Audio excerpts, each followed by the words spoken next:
નમસ્કાર દર્શક મિત્રો, સમાચાર ન્યૂઝમાં આપ સૌનું હાર્દિક સ્વાગત છે। પંચમહાલ જિલ્લાના સાધુ સંતોએ સાંસદ પપ્પુ યાદવની વિરુદ્ધમાં કલેક્ટરને આવેદનપત્ર આપ્યું। 31મી જુલાઈના રોજ સાંસદની બહાર ભગવા વસ્ત્ર ધારણ કરી સાંસદ પપ્પુ યાદવે એક નાટકની રચના કરી હતી, જેમાં રામ મંદિરમાં આવતું દાન કઈ રીતે ચોરી થતું હતું તેનું નાટક રચતા સમગ્ર દેશના સાધુ સંતોએ તેમનો વિરોધ કર્યો છે। આ નાટકમાં કોંગ્રેસના પ્રમુખ મલ્લિકાર્જુન ખડગે, વિપક્ષ નેતા રાહુલ ગાંધી, અખિલેશ યાદવ તેમજ તેમના સમર્થકો સામેલ હતા। તે તમામ ભગવા વસ્ત્રો ધારણ કરી બેઠા હતા, જેમાંથી સમગ્ર ભારતના સાધુ સંતો રોષે ભરાયા છે। તેમનું કહેવું છે, આ રીતનું કૃત્ય કરીને પપ્પુ યાદવે તેમજ ત્યાં ઉપસ્થિત તમામ નેતાઓ અને સમર્થકોએ સમગ્ર ભારતના સાધુ સંતોનું અપમાન કર્યું છે, જેથી તેમની સામે કડક કાર્યવાહી થવી જોઈએ।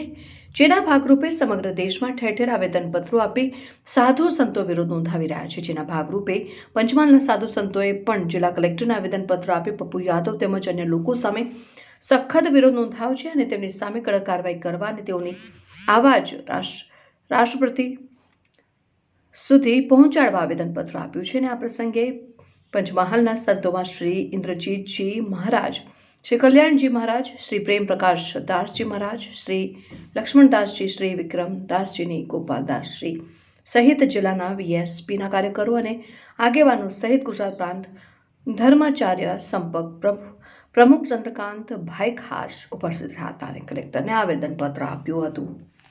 સમર્થન અને વિશ્વ હિન્દુ પરિષદ પરિવાર સનાતન સમાજ ને અનુકરણ કરીને કર્યું છે। બીજું છે કે આપ જેમ ચેતનકુમારજીએ આપને જાણ કર્યું કે ઘૃણાસ્પદ સંસદ ભવન એક તો રાષ્ટ્રનું મંદિર છે। એક રાષ્ટ્રના મંદિરમાં જે જગ્યાથી હિત સમાજના હિત માટે, રાષ્ટ્રના હિત માટે જે સમાચાર જતા હોય, મેસેજ જતા હોય, એવા જગ્યાએ એક સંતોનું ભેગ ધારણ કરીને જય સિયારામ, જય સચ્ચિદાનંદ। અમે પંચમહાલ જિલ્લાના સાધુ સંતો સર્વધર્મના સાથે અમારી સાથે હિન્દુ સમાજના તમામ આરએસએસ સંઘના, વિશ્વ હિન્દુ પરિષદના તમામ કાર્યકરો ભાઈઓ અમારી સાથે જોડે અમે કલેક્ટર સાહેબને આવેદનપત્ર એવું રજૂ કર્યું છે।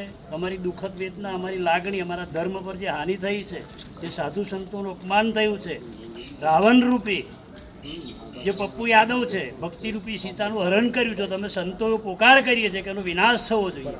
અમારા સંતોનો પોકાર છે, સંત ઉપર માણસ હાનિ ક્યારે કરે, એનો વિનાશ થવાનો હોય તો।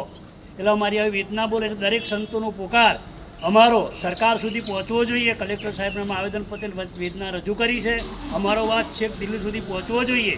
અમારી માંગ પૂરી થવી જોઈએ। સંતોનું જે અપમાન થયું છે, ભગવા કપડાનું જે અપમાન થયું છે, ભગવા તિલકનું જે અપમાન થયું છે, એ સાધુ સંતો માટે દુઃખદ વેદના છે।